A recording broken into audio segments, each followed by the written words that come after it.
podemos evaluar el ajedrez geopolítico que implica todo lo que ha sucedido y viene sucediendo en Afganistán? ¿Cuál es el futuro que se vislumbra en una nación asolada casi permanentemente por conflictos armados? Vamos a hablar ampliamente de este tema y de su impacto en República Dominicana, si lo hay, porque pudiéramos pensar, bueno, eso está muy lejos, ¿en qué nos afecta? Pero lo vamos a hablar con el politólogo y experto en geopolítica, Elvin Calcaño Ortiz. Elvin, bienvenido, qué bueno tenerte con nosotros. Hola, siempre agradecido de estar por aquí. Saludos. Bueno, empezando en orden, Elvin, ¿cómo evalúas tú este ajedrez geopolítico que se tiene actualmente con los movimientos que se dan en Afganistán? Sí, bueno, en Afganistán, como vimos en el fin de semana, cayó el gobierno que había puesto Estados Unidos y volvieron el talibán a gobernar. Yo creo que hay tres enfoques ahí que se pueden dar al tema. El primero tiene que ver con el hecho de que en Afganistán se viene haciendo una negociación con Estados Unidos desde el 2018, bajo la presidencia de Trump, donde en Qatar se negoció un proceso de salida de Afganistán. Lo que quiere decir que lo que pasó ahora, esto no tiene que ver con una política concreta de Biden como tal, el actual presidente de Estados Unidos, sino que esto ya venía una continuidad, es la continuidad de una política del gobierno anterior de Estados Unidos. Y eso es importante para hacer una distinción, sobre todo en este caso que nos ocupa de Afganistán y Estados Unidos, de diferenciar entre temas que conciernen a gobiernos en Estados Unidos y temas que conciernen a cuestiones de Estado. Las cuestiones de Estado en Estados Unidos tienden a no cambiar independiente del gobierno. Y ya hubo una decisión anterior a que llegara Biden al poder de salir de Afganistán. Otro enfoque que yo creo que es importante que hay que dar es uno desde la perspectiva de política interna de Estados Unidos. Ya este tipo de guerras hay digamos, un consenso en Estados Unidos que uno lo puede ver leyendo muchos autores que gravitan alrededor del tema del Pentágono, el tema de industria militar tecnológica, donde se habla de que no es necesario este tipo de guerras donde implica tener un ejército en un territorio determinado, por el costo que tiene tanto en términos de recursos, de dinero, como el costo que tiene en vidas humanas y en energías, en términos del debate político estadounidense. Entonces, en la perspectiva de política interna, Estados Unidos, que quiere enfocarse en mejorar las condiciones de su clase media, en retomar un Estado social que fue desmontado a partir de los años 80, este tipo de guerras ya ellos van a ir saliendo. Y Afganistán era la última que quedaba, puesto que en Irak ya también estuvieron haciendo una salida, y tiene que ver mucho con eso, ¿no? En una interpretación desde política interna de los Estados Unidos. Probablemente no se esperaban que ocurriera como ha pasado, que en 3 meses ya el talibán controlaba el 70% del territorio y el domingo entraron en Kabul prácticamente sin resistencia. ¿Cómo sucedió eso tan rápido? Esa es una de las cosas que más me sorprende. Sí, porque por eso mencionaba el tema de Trump, porque el talibán desde el 2018 se empezó a reunir con el gobierno de Trump en Qatar. Qatar es un actor muy importante porque Qatar es que financia muchas de las madrasas, que son las escuelas donde se forman estos líderes talibanes, mayormente en la ciudad de Quetta, en Pakistán. Desde el 2018, cuando empezaron estas conversaciones entre Estados Unidos y el talibán, bajo el gobierno de Donald Trump, obviamente se fortaleció el talibán porque ya tuvo una legitimidad en el sentido de que las tropas que estaban todavía presentes en territorio de Afganistán les permitían, ¿no?, estos despliegues, estos avances. Y al mismo tiempo se estaban retirando estas tropas y el ejército afgano pues también los dejaba avanzar.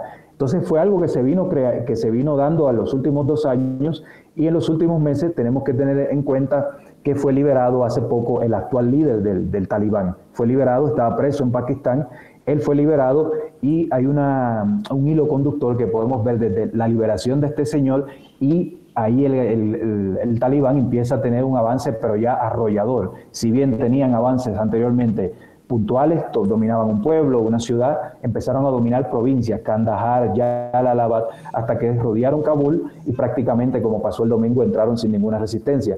Hay que tener en cuenta también...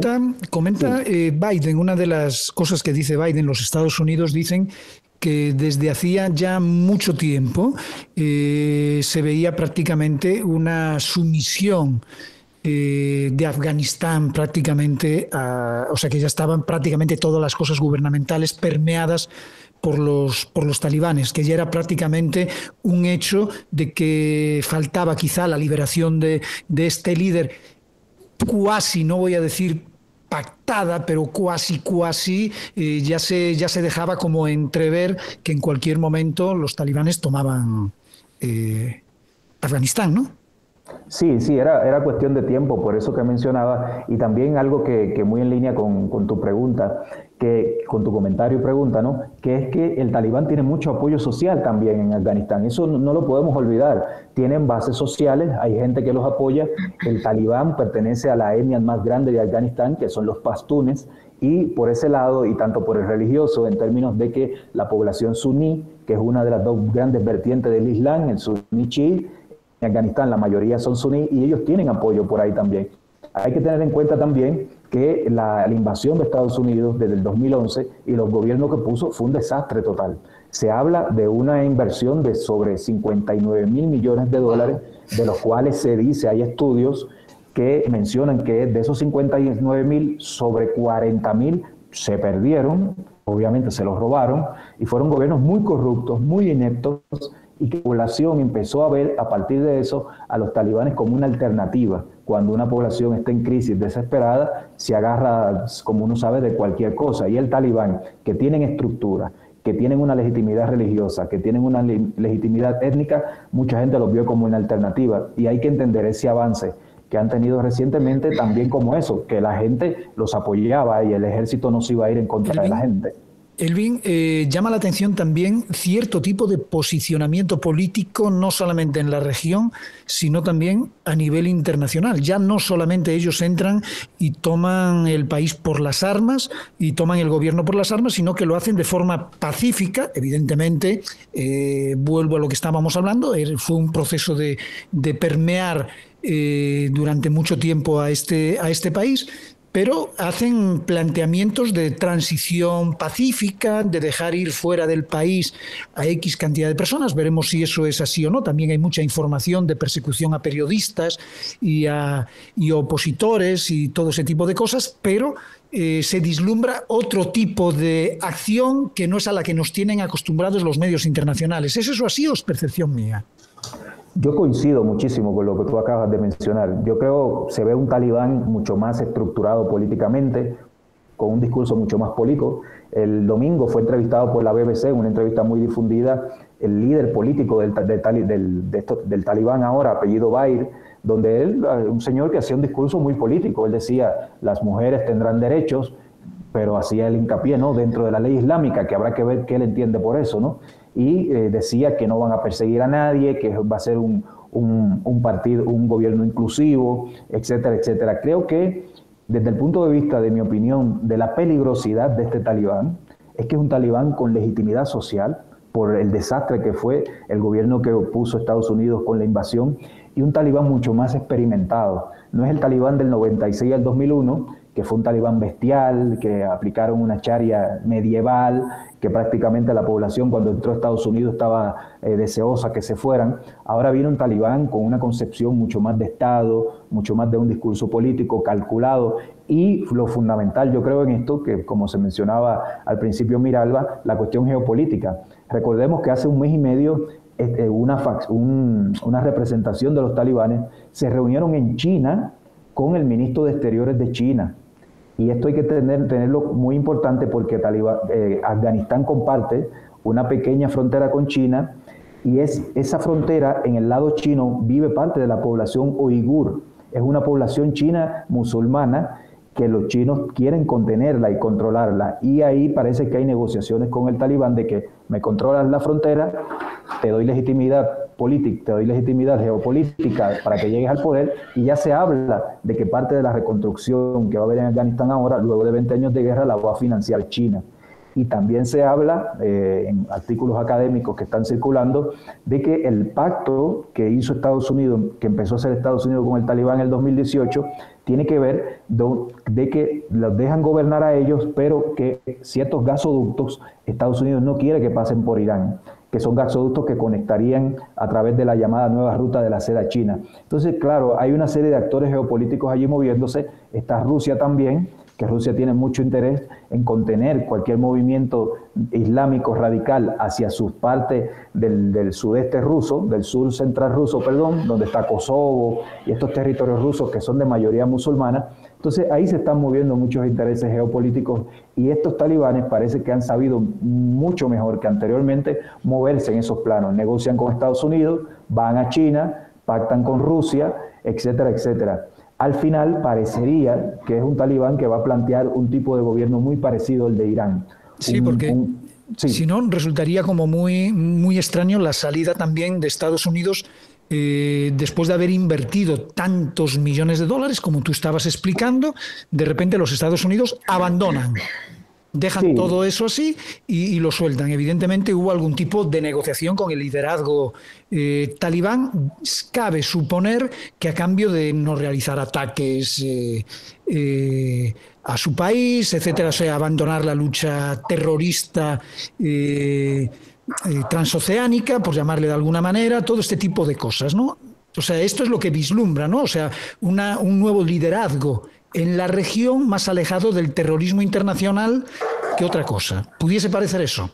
Sí, yo creo que eso es lo que Estados Unidos busca realmente, pero hay muchísimas críticas también por otro lado de que cuáles serían los mecanismos mediante los cuales se puede asegurar de que Talibán no se convierta en, como llaman los estadounidenses, en un santuario terrorista nuevamente, ¿no? En un lugar donde grupos terroristas van allí a reorganizarse, se preparan, encuentran financiamiento y luego salen a hacer operaciones en Estados Unidos y Europa. Eso está en discusión, pero en definitiva no es un talibán que negoció esta llegada triunfal que tuvieron sin ningún tipo de problemas a Kabul y son los que van a gobernar ahora. Es muy preocupante en el sentido de la concepción que esta gente tiene de los derechos, donde prácticamente de lo que se sabe de ellos para su visión islámica sunita, la mujer no tiene ningún derecho. Por ejemplo, hasta el 2001 las mujeres tenían que pedir permiso para poder salir de su casa a una esquina, tenían que ir o autorizadas por un hombre o acompañadas por un hombre adulto. No pueden mostrar el rostro fuera. Ese tipo de cosas preocupan porque es lo que probablemente se vuelva dentro de lo que ellos llaman un marco islámico, ¿no? Que eso es lo que habrá que ver qué significa. Pero me parece que va a ser un talibán muy parecido a Irán. Y estas cosas tienen un comienzo, pero luego se pueden salir de las manos. Y ahí yo creo que Estados Unidos tendrá muchos problemas, ¿no? Porque si es un Irán que se ve como, un Afganistán que se vería como un Irán, al final, por una cuestión religiosa, por una cuestión geopolítica, van a chocar con los intereses de Estados Unidos allí en Medio Oriente. Así es. Elvin, ¿y cómo nos impactaría eso aquí a la República Dominicana? Eso lo vemos allá, nos da mucha pena, particularmente a mí el tema de los derechos de las mujeres me conmueve, me estruja el corazón, pero ¿de qué manera nos impacta? Porque a veces pensamos, bueno, eso está allá tan lejos, pero no tiene nada que ver conmigo. ¿Qué tiene eso que ver con República Dominicana? Al principio yo diría que habría que ir viendo cómo se desarrolla. Esta cuestión es un tema muy reciente, todavía habrá que ver, ¿no?, los siguientes 2-3 meses cómo se van conjugando todos esos elementos y la cosa termina. En principio, yo creo que lo que va a ocurrir en Europa y Estados Unidos es un enfoque de endurecimiento de medidas migratorias por ya un discurso que empezó a hacer Angela Merkel ayer y el propio Macron de contener los refugiados que se puedan trasladar a Europa. En Estados Unidos creo que eso va a repercutir en eso, el tema migratorio, tema fronterizo, se va a endurecer, va a haber un discurso legitimador por ese lado, en el sentido de decir, nos fuimos de Afganistán, pero Estados Unidos sigue siendo seguro. ¿Y por qué seguro? Las fronteras están protegidas, no va a entrar gente que no queremos, etcétera, etcétera. Yo creo que en principio por ahí, que eso puede repercutir en nuestro país, que somos un país todavía emisor de migrantes a Estados Unidos, tenemos una gran población de nuestra gente por allá. Yo creo que por ahí en principio. Luego estas cosas, como digo, los temas geopolíticos tienen un comienzo, pero luego empiezan a complejizarse cuando se van desarrollando. Entonces habría que ver los siguientes meses cómo esta cuestión de Afganistán se va, digamos, asentando, y ahí se podría ver, ¿no?, qué efectos tendría sobre nuestros países en el sentido de que estamos conectados a una comunidad global.